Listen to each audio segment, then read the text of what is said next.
Primera Sala del Tribunal Constitucional entra en sesión. Alegatos de admisibilidad en la causa rol 8851.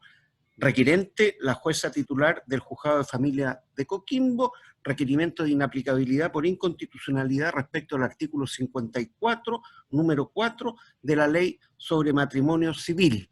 Tiene la palabra el relator, don Sebastián López.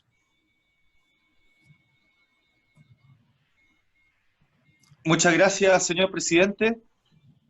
Dejo constancia que la presente audiencia tiene lugar con la primera sala de este Tribunal Constitucional sesionando por medios telemáticos con integración completa de sus 5 señoras y señores ministros titulares.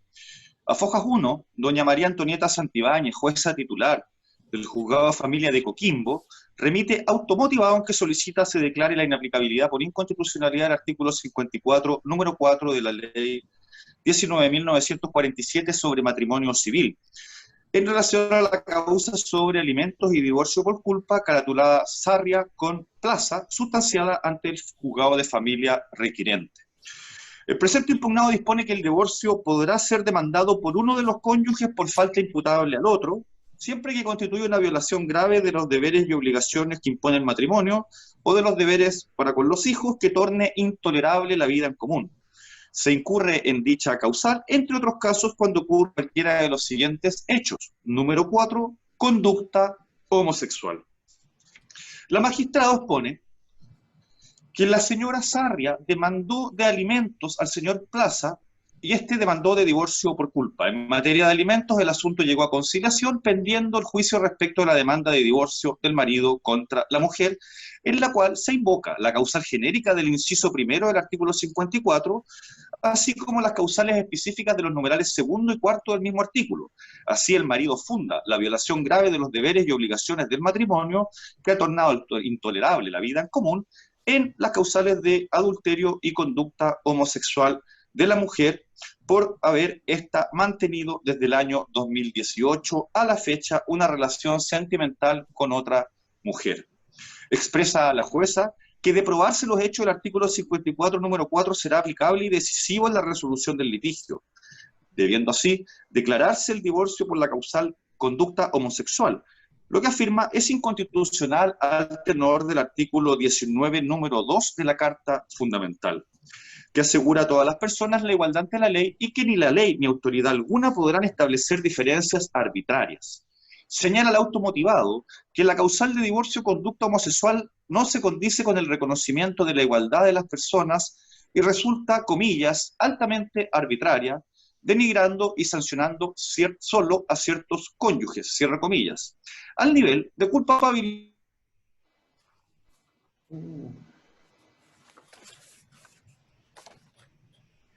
Lo cual... Relator, repite el último minuto, relator, por favor, que se cortó la comunicación. El último minuto, por favor. Muy bien, presidente. Señala el automotivado que la causal conducta homosexual no se condice con la igualdad de las personas y resulta, comillas, altamente arbitraria, denigrando y sancionando solo a ciertos cónyuges, al nivel de culpabilizarlos por algo que no es punible como la condición de homosexualidad, ya que no se entiende la conducta homosexual, tampoco explicitada ni tipificada en la ley civil, sin que exista una atribución directa de identidad de género respecto de la cónyuge demandada. Añade que habiendo el marido demandado el divorcio culpable también por la causal de infidelidad del 54 número 2, bastaba con demandar y probar aquella sin tener que recurrir al número 4, toda vez que en cuanto a la identidad de género, no es relevante el sexo de la persona con quien se comete la infidelidad. Agrega que si se pruebe la existencia de una relación extramatrimonial, lo relevante es la infidelidad, pero no si se trata de una relación hetero u homosexual.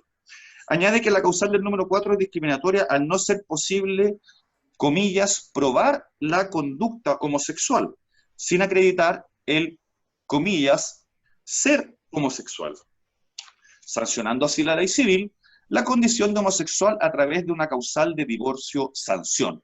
Agrega la magistrado que la homosexualidad no altera el género masculino o femenino de la persona, que pese a los avances logrados por las leyes 20.609 de no discriminación y 21.120 de identidad de género, comillas, a estas alturas aparece del todo arbitrario que la ley de matrimonio civil castigue la conducta homosexual relevando y estigmatizando a las personas por lo que, comillas, hace un buen rato dejó de calificarse como delito, enfermedad o problema, cierre comillas. Finalmente señala que es del todo razonable sancionar la infidelidad al quebrantarse gravemente los deberes de los cónyuges, pero que, de acreditarse, pasa a ser irrelevante si la conducta fue cometida con una persona de distinto o del mismo sexo. En el caso de autos indica, si el actor no lograre probar la infidelidad, pero sí la homosexualidad de su cónyuge, tendría que acogerse la demanda por divorcio sanción solo en razón de la causal de identidad de género, lo que constituye una discriminación proscrita por la Carta Fundamental. Por resolución de Fojas 58 se admitió tramitación el requerimiento y se confirió traslado para la admisibilidad a ambas partes del juicio invocado. Traslados que fueron evacuados oportunamente por el demandante de divorcio, señor Plaza, y por la demandada, señora Sarria. A Fojas 81, la cónyuge demandada, señora Sarria, solicita que el requerimiento de la jueza de familia sea declarado admisible, señalando que al efecto se cumplen los requisitos del artículo 93, inciso 11º constitucional, en relación con todas las exigencias del artículo 84 de la Ley Orgánica Constitucional de esta magistratura. Comparte las argumentaciones de inconstitucionalidad del magistrado, en tanto la aplicación del artículo 54, número 4, genera una discriminación en su contra por su orientación sexual, vulnerándose el artículo 19, número 2 constitucional. Agrega que se trata de una categoría sospechosa y desproporcionada que fija el legislador, otorgando a la mera conducta homosexual, sin otro calificativo alguno, la categoría de causal de divorcio, culpabilizando civilmente una condición y no una acción. Añade la demandada que también se infringe indirectamente la dignidad de las personas reconocida en el artículo 1º, inciso 5 de la Carta Fundamental y el artículo 19, número 4 de la misma, atendida una injerencia indebida del Estado en el contexto de la vida privada marital, que afecta el derecho a la intimidad de modo arbitrario y desproporcionado, e invoca también la prohibición de discriminación garantizada en los artículos 3 del Pacto de Derechos Civiles y Políticos y 24 de la Convención Americana de Derechos Humanos. Por otro lado, a Foja 69 evacúa traslado el cónyuge demandante de divorcio, señor Plaza, solicitando que se declare inadmisible el libelo deducido, toda vez que se configuran las causales del artículo 84, numerales 2 y 6. En primer término, afirma que el requerimiento de la jueza de familia adolece de falta de fundamento plausible, conforme al artículo 84, número 6, siendo infundada la acción de inaplicabilidad entablada, toda vez que parte de la base de una apreciación del magistrado, que, en sus palabras, afirma que el artículo busca sancionar la, comillas, condición de homosexualidad, cierre comillas, cosa que ni la norma expresa, ni la norma señala en forma expresa, ni el marido tampoco ha sostenido en el juicio. Esta argumentación es artificial, indica, desde que la misma jueza al dictar la interlocutoria de prueba ha dispuesto como hecho a probar la conducta homosexual de la demandada, conducta que podría existir, por ejemplo, sin que la persona sea necesariamente homosexual, agregando que lo que la norma sanciona con absoluta claridad es una conducta, lo que contradice la pretendida sanción de la condición de homosexualidad a que la jueza alude y que además no es materia de prueba, puesto que lo que se sanciona, como se dice, es la conducta y no a la persona en sí misma en razón de su género.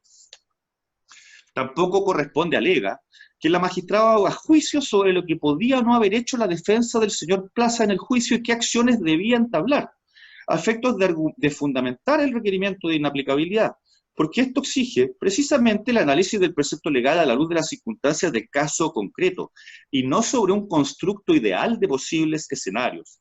Además, el requerimiento discurre sobre temáticas ajenas al juicio concreto, relativas al matrimonio estatuido en el artículo 102 del Código Civil y a la identidad de género, lo que demostraría la falta de plausibilidad del libelo. En segundo término, solicita la inadmisibilidad del requerimiento de acuerdo al artículo 84, número 2. Por incidir, la cuestión promovida en un precepto legal que ha sido declarado conforme a la Constitución por esta magistratura constitucional y se invoque el mismo oficio que fue materia de la sentencia. Al efecto, consigna que en las sentencias Roles 2435 y 2681 ya ha resuelto este tribunal que el artículo 54, número 4 de la Ley de Matrimonio Civil se encuentra ajustado a la Constitución y que no infringe el artículo 19, número 2, siendo este el mismo vicio invocado.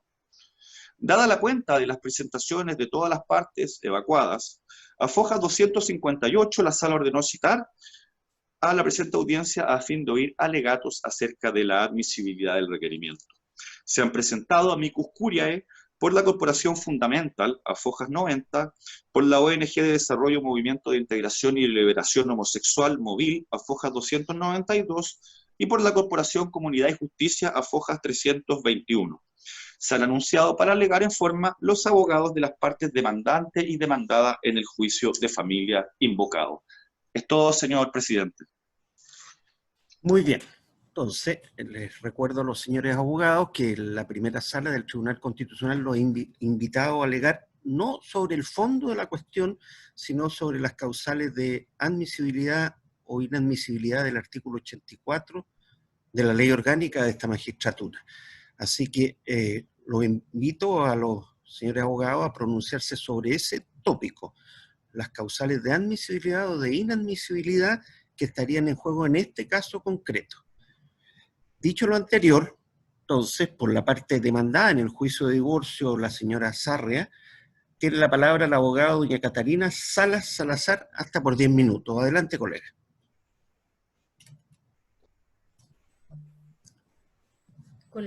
Muchas gracias, señor presidente. Con la venia de su señoría excelentísima, Carolina Salas Salazar, por la demandada en autos rol 8851/20, paso a presentar mis argumentos a favor de la admisibilidad del requerimiento de inaplicabilidad por inconstitucionalidad que pretende se declare inaplicable el numeral cuarto del artículo 54 de la Ley de Matrimonio Civil. Para ello vamos a revisar los requisitos exigidos por la Constitución y la ley para superar el examen de admisibilidad. Con relación a la gestión pendiente y la legitimación activa en este requerimiento, me atengo a los certificados a foja 7 de este expediente.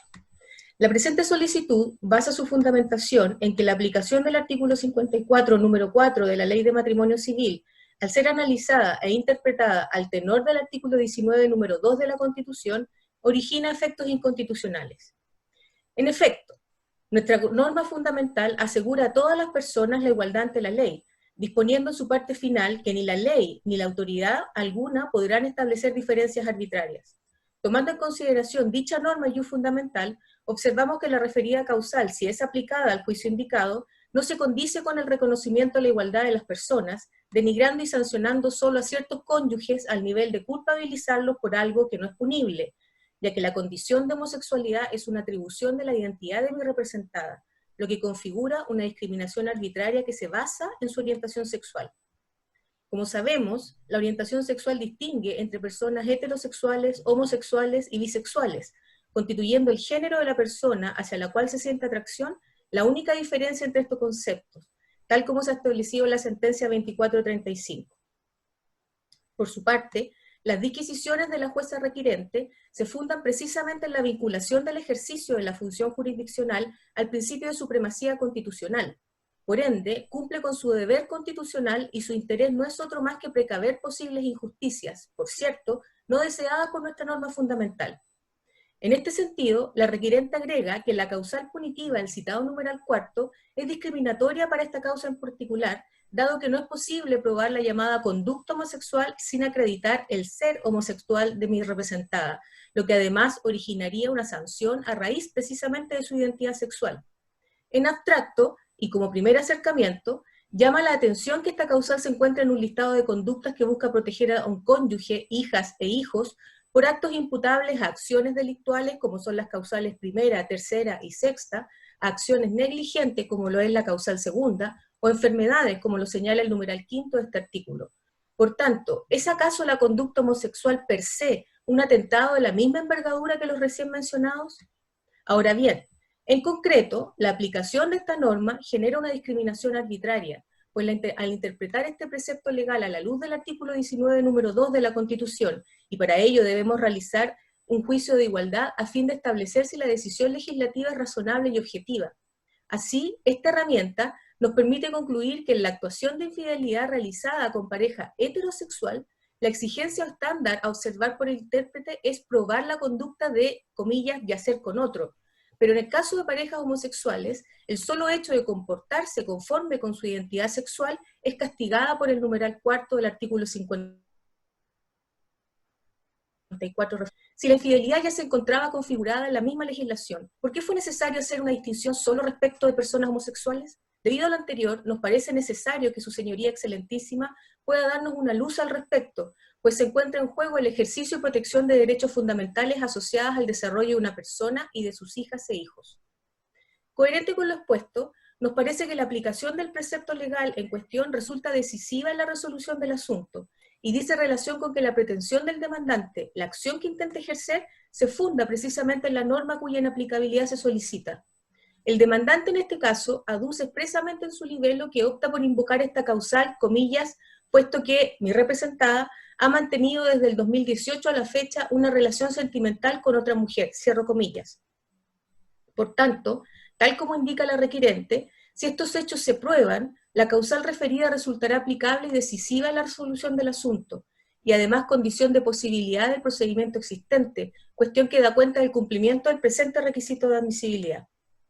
En cuanto a la exigencia de fundamentar razonablemente el presente requerimiento, en primer lugar, estimamos que este cumple con lo previsto en el artículo 84, número 2 de la Ley Orgánica Constitucional 17997, pues si bien ha habido pronunciamientos previos de esta magistratura, ello no obsta la admisibilidad que hoy defendemos, porque han pasado 6 años desde el último pronunciamiento, y sabemos que la norma constitucional necesita ser analizada considerando los cambios sociales ocurridos en nuestro país. En este tiempo, ha sido el mismo legislador quien ha regulado la identidad de género, ha comprendido la discriminación arbitraria en contra de grupos vulnerables de otra manera, y la interpretación constitucional, al tener como objeto normas jurídicas de rango normativo superior, debe sin duda acoger la evolución de la sociedad a fin de evitar que la norma fundamental pierda su carácter normativo en el sentido que le da Lowenstein. En segundo lugar, cabe hacer presente que en esta ocasión el caso concreto contiene aspectos que lo diferencian de los anteriores, y eso solo reafirma la principal característica de la atribución reconocida en el artículo 93, número 6 de la Constitución. El litigio determina directamente el objeto de este tipo de control jurídico, así como la valoración que su señoría excelentísima expresa al respecto, pues configura el supuesto fáctico necesario para determinar si la aplicación de este precepto legal se ajusta o no al marco constitucional vigente. En este sentido, cabe destacar que el demandante pretende que se aplique la causal impugnada habiendo cesado el animus convivendi con meses de anterioridad al inicio de su actual relación. De ello es posible deducir que los alcances de la interpretación constitucional que se solicita a su señoría excelentísima son gravitantes para decidir sobre la protección de derechos fundamentales de mi representada. Finalmente, el fundamento plausible para requerir la intervención de su señoría es que estamos ante una posible discriminación arbitraria. Para ello, entendemos arbitrario aquello que carece de fundamento objetivo y razonable, pero la arbitrariedad también se relaciona con la utilización de categorías sospechosas, como lo es la orientación sexual de las personas. Más aún en el caso de Marras, es una conducta sancionada jurídicamente, lo que acarrea consecuencias negativas para quien la realice. Sabemos que esta diferenciación que hace el legislador es legítima, pero recordemos que la potestad legislativa crea normas generales y abstractas, y no le es posible imaginar todos los escenarios para su aplicación. De ahí que sea tan relevante la jurisprudencia emanada de su señoría excelentísima, ya que la aplicación de la norma impugnada, en este caso concreto, genera efectos contrarios a la Constitución. Es así como estimamos que el examen de constitucionalidad, el análisis de la igualdad ante la ley y la prohibición de tratos discriminatorios debiera considerar el test de arbitrariedad, y al estar involucrada una categoría sospechosa, es además necesario realizar un escrutinio exigente, tal como lo ha señalado su señoría excelentísima en la sentencia Rol 2681 de 2014, ya que estamos en presencia de un grupo vulnerable e históricamente discriminado. En este sentido, según el profesor Díaz de Valdés, la protección de grupos desaventajados impide la existencia de ciudadanos de segunda clase. Es más, debe haber una preocupación especial por el daño sufrido por aquellos que son estigmatizados por su pertenencia a ciertos grupos. Ello conlleva la exigencia de una fuerte argumentación contraria que demuestre la necesidad, justificación y finalidad en un objetivo constitucionalmente legítimo que apodere en este caso al legislador a realizar una diferencia de trato al regular el divorcio por culpa. En la doctrina del derecho internacional de los derechos humanos se ha afirmado que el emplear ciertas distinciones en base a algunas categorías tales como raza o sexo son prima facie injustas y por consiguiente exigen al Estado una especial y fuerte argumentación. Así lo ha reafirmado también la Corte Interamericana de Derechos Humanos en el caso Atala Rifo, donde la orientación sexual y la identidad de género de las personas son categorías protegidas por el Pacto de San José. Por ello está proscrita por esa convención cualquier norma discriminatoria basada en la orientación sexual de la persona. En consecuencia, ninguna norma, decisión o práctica de derecho interno, sea por parte de autoridades estatales o particulares, deben disminuir o restringir de modo alguno los derechos de una persona a partir de su orientación sexual. De acuerdo con la jurisprudencia constante de este Tribunal Constitucional, la garantía de igualdad de la ley consiste en que las normas jurídicas deben ser iguales para todas las personas que se encuentren en las mismas circunstancias y, consecuencialmente, diversas para aquellas que se encuentren en situaciones diferentes, de modo tal que el derecho fundamental del 19 número 2 de la Constitución no consiste en aplicar las reglas en estricta uniformidad, sino prescindir de las circunstancias, de las circunstancias particulares que concurran en la especie, sino que la igualdad supone, por tanto, la distinción razonable entre quienes no se encuentran en la misma condición. Así se ha concluido que la razonabilidad es el estándar de acuerdo con el cual debe apreciarse la medida de igualdad o desigualdad. Para evaluar si se producen lesiones a esta igualdad ante la ley, primero se debe determinar si estamos ante una diferencia de trato o discriminación entre personas en similares condiciones. Posteriormente, lo que debe determinarse es si tal diferencia importa una lesión a la garantía de igualdad y no discriminación. Y para llegar a dicha determinación, bien sabe su señoría excelentísima que se deben tomar en cuenta dos cuestiones: si la diferencia de trato encuentra algún fundamento razonable orientado a justificarla, y si tal diferencia de trato es idónea para alcanzar alguna finalidad que ha tenido en vista el legislador. Dicha finalidad no ha sido otra que la de proteger la institución del matrimonio. No obstante, ello no puede conllevar a que la aplicación de una norma legal genere efectos contrarios a la Carta Fundamental. El principio pro homine nos conmina a la búsqueda de soluciones protectoras de derechos fundamentales que nos permitan resolver diferencias de trato respecto de personas con orientación homosexual. Lo contrario, como lo ha señalado la Corte Suprema norteamericana, conlleva la imposición de un daño y estigma de un tipo no permitido en nuestra Carta Fundamental y en los pactos internacionales suscritos por Chile y actualmente vigentes. Conforme con lo anterior, es posible entender que el requerimiento en los términos expuestos tiene una fundamentación de tal identidad que permite calificarlo como admisible. Por tanto, y en razón de todo lo expuesto, es que solicitamos que su señoría excelentísima declare admisible el presente requerimiento sometido a su decisión. Muchas gracias. Muy bien, gracias a usted. A continuación, tiene la palabra por la parte demandante en la causa de divorcio, o sea, por el señor Plaza, el abogado don Hugo Telo González. Adelante, por favor. Muchas gracias, señor presidente. Muy buenos días, excelentísimos señores ministros y señora ministra. Doy inicio a mi alegación solicitando la inadmisibilidad del requerimiento de inaplicabilidad por inconstitucionalidad que fuera levantado por la señora jueza del Juzgado de Familia de Coquimbo, la señora María Antonieta Santibáñez Rodríguez. Hago presente, desde luego, excelentísimos señores ministros, como ya lo adelantó el señor relator. Este alegato va a discurrir sobre dos puntos fundamentales. El primero, señalado por el artículo 84, número 6 de la Ley Orgánica Constitucional de este excelentísimo tribunal, y en segundo término, lo que establece el artículo 2 del mismo cuerpo legal. En primer lugar, entiende esta defensa, excelentísimos señores ministros, de que no se cumpliría por parte de la requirente el estándar de fundamentación mínima que cualquier requerimiento de inaplicabilidad debiera tener u ostentar. Fundamentalmente lo que dice en relación con una exposición circunstanciada, lógica y precisa, en cuanto a cómo la regla legal que se ataca específicamente y al caso concreto generaría efectos inconstitucionales al tenor de lo que nuestra Carta Fundamental señala.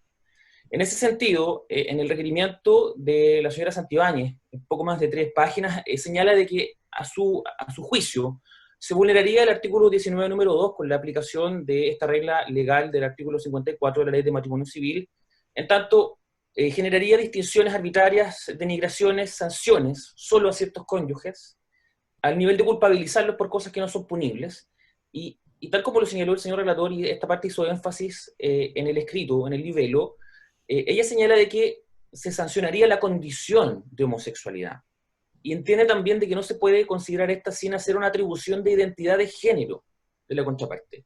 Entonces, ¿por qué señalamos en este primer capítulo de que esto resulta de falta de fundamentación del requerimiento? Porque la historia misma de la ley y la propia aplicación del artículo 54 y en el número 4 es clara en cuanto a que los requisitos objetivos para poder hacer aplicable esta sanción legal, familiar, civil, es una falta imputable por un hecho, por una actividad objetivable, por una actividad, un despliegue de comportamientos. En ningún caso el legislador civil ha hecho juicio respecto a las preferencias, orientaciones o condiciones sexuales, mucho menos la identidad de género.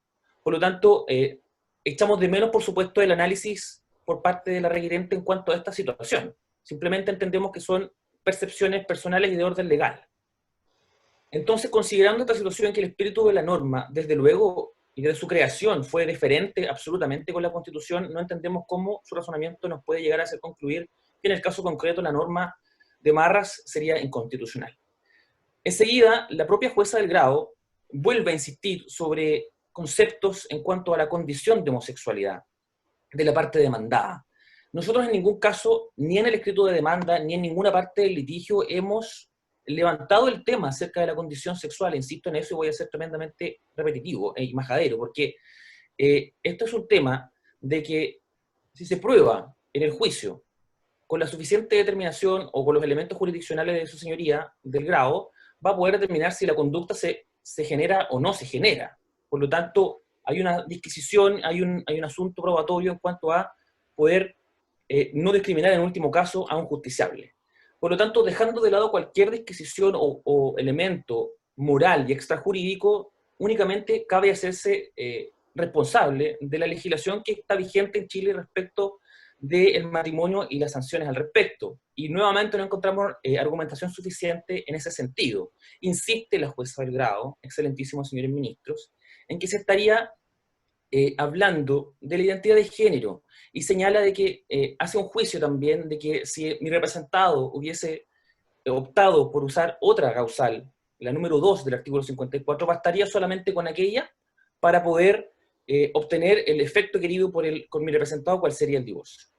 Por lo tanto, se aleja y hace un juicio de oportunidad que no corresponde también, por cierto, torna infundado el requerimiento. Y luego insiste en un requisito, en una situación que nos llama profundamente la atención, cuando señala que no es posible probar la conducta homosexual sin acreditar el ser homosexual. Entonces, aquí entendemos que también hay una extralimitación que raya en la infundación, porque crearía, la jueza del grado, estaría señalando un requisito probatorio que no existe, que el legislador no ha prescrito. Y por lo tanto, esto ya sería, digamos, una argumentación de ser exigible o de ser obligatorio para esta parte rendir prueba en ese sentido, materia de otro requerimiento de inaplicabilidad. Por lo que crear requisitos probatorios en este sentido para poder fundamentar o para tratar de fundamentar un requerimiento de inaplicabilidad nos parece que no corresponde. En lo sucesivo al requerimiento, excelentísimos señores ministros, la jueza discurre sobre leyes, otros cuerpos normativos, sobre la ley 20.609 de no discriminación, sobre la ley 21.120 sobre identidad de género, pero a juicio de esta defensa lo único que hace la jueza del grado con estos razonamientos es alejarse todavía más del foco preciso y concreto en cuanto a cómo la norma en estudio podría generar efectos al caso particular inconstitucionales. Por lo tanto, no podemos poner el foco o quitar la mirada o alejar la mirada a otros cuerpos normativos cuando el llamado legal es a centrarnos en precisamente cómo el número 4 del artículo 54 de la Ley de Matrimonio Civil generaría en concreto un efecto antijurídico desde el punto de vista de la Constitución. En resumen, creemos que lo que torna definitivamente infundado el requerimiento es la extralimitación que hace la jueza del grado en cuanto a sus facultades en extender su razonamiento más allá del razonamiento del conflicto que fue sometido a su decisión, cuando hace juicios o califica el mérito y la oportunidad de lo que mi representado pudo haber hecho. Es decir, él tenía la facultad y la potestad absoluta de ejercer una o todas las causales del artículo 54 en su caso. Si eligió una u otra, no es motivo de juicio por parte de la jueza, sino que solamente debe recibir la prueba y ver si se cumplen los requisitos para decretar el divorcio vincular. Por lo tanto, esta situación derechamente hace que esta defensa entienda de que el requerimiento carece de la fundamentación necesaria y plausible para que este excelentísimo tribunal se pronuncie en cuanto a una eventual inconstitucionalidad. En segundo lugar, fundamos la petición de inadmisibilidad en cuanto a lo que señala el número 2 del artículo 84 de la Ley Orgánica Constitucional de este excelentísimo tribunal, en cuanto a, entendemos que se dan los presupuestos que la norma señala en cuanto a su declaración de inadmisibilidad, toda vez que ya hay una cuestión, ya ha sido promovida esta situación respecto a casos idénticos, ya el tribunal conoció un requerimiento de inconstitucionalidad en cuanto se invocó el mismo vicio y se ha resuelto en orden a que el precepto acusado de inconstitucionalidad no infringiría en concreto ninguna garantía constitucional. Y en ese sentido, para ser súper concreto, su señoría excelentísima, y no discurrir sobre temas de fondo, lo que ya está suficientemente asentado es que en nuestro ordenamiento jurídico actual, la legislación vigente, desde la Carta Magna hacia abajo, es absolutamente conforme en cuanto a que, siendo la familia el núcleo fundamental de la sociedad, y reconociendo también que el matrimonio tiene el mismo efecto en la sociedad por la ley de matrimonio civil, y estando configurado en ese sentido el matrimonio heterosexual y monogámico en nuestro país, y por lo tanto toda la protección jurídica que se establece de ahí en más, absolutamente es conforme a derecho, y sobre todo no lesiona ningún interés ni garantía constitucional ni supraconstitucional, toda vez que la propia Convención Americana de los Derechos Humanos reconoce el derecho del hombre y de la mujer a contraer matrimonio. Por lo tanto, esta regla o esta opción legal se recoge de manera adecuada en nuestro ordenamiento jurídico. Siendo así las cosas, y habiendo este tribunal pronunciándose más allá de lo que señala la contraparte de que había cuenta del tiempo pasado, el razonamiento de su señoría ya no debería ser el mismo, o deberíamos estar a la evolución de la sociedad y de las familias en ese sentido. No entendemos tampoco cómo esto puede hacer cambiar el criterio constitucional, cuál es uno solo, y tampoco esa pretendida evolución se ha visto reflejada, y no es el caso de hacerse cargo de ello ahora, en la propia Constitución y en las normas legales que están vigentes en Chile, y en ese sentido, cumpliéndose por supuesto los requisitos del número 2 del artículo 87 de la ley orgánica, solicitamos a su señoría que se declare inadmisible el requerimiento. Es todo cuanto puedo alegar. Muy bien. Señora ministra, señores ministros, ¿tienen preguntas que hacer a los abogados? No, presidente. ¿No? Bueno. No siendo así, el tribunal va a entrar, la primera sala va a entrar a deliberar, cualquiera sea la resolución, no importa a un antejuicio sobre la constitucionalidad o inconstitucionalidad de la norma, sino solo su admisibilidad para dar el pase o no al pleno del tribunal. Concluida la audiencia entonces. Muchas gracias. Gracias, señor presidente. Gracias, su señoría.